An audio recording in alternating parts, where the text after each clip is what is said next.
আমরা সরকারের কাছে আবেদন জানাচ্ছি ফ্যাসিবাদ পুনর্বাসনের এই প্রক্রিয়া যেন বন্ধ করা হয়।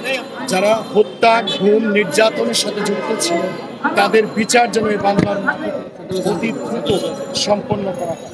সেই লক্ষ্যে আজকের এই মানববন্ধন, আজকের এই সংহতি ওয়াসিমদের প্রতি এবং যত শহীদ হয়েছেন আবু সাইদ মুগ্ধ সহ সকলের প্রতি। আমরা এদেশে আর ফ্যাসিবাদের উত্থান দেখতে চাই না। এদেশে ফ্যাসিবাদের কোনো পুনর্বাসন আর সহ্য করব না আমরা।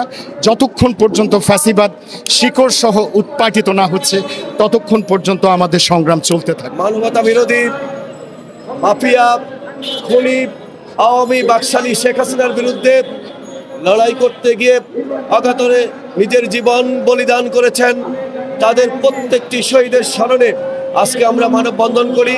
এই মানববন্ধন থেকে আমরা এটাই জানাতে চাই জাতিকে যে প্রত্যেকটি শহীদের আমরা মর্যাদা দিতে চাই।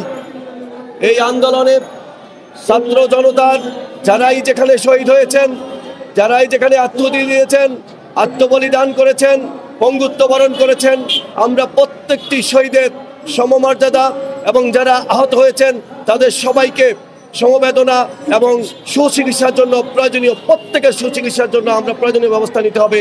হাজার হাজার ছাত্র জনতা চক্ষুহারা হয়েছে। আপনারা যদি সারা ঢাকা সহ প্রত্যন্ত অঞ্চলে যান আপনারা দেখবেন প্রত্যন্ত অঞ্চলে হাজার হাজার ছাত্র জনতা দৃষ্টিশক্তিহীন। আজকে চোখের মধ্যে তাদের নির্বিচার গুলি, চোখ সহ সারা শরীরে তাদের জাজরা হয়ে গিয়েছিল।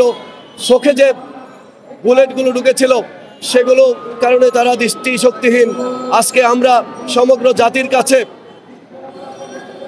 এবং বর্তমান যে তত্ত্বাবধায়ক সরকার তাদের কাছে আমাদের আবেদন, এদের সুচিকিৎসার জন্য আপনারা সবাই এগিয়ে আসুন।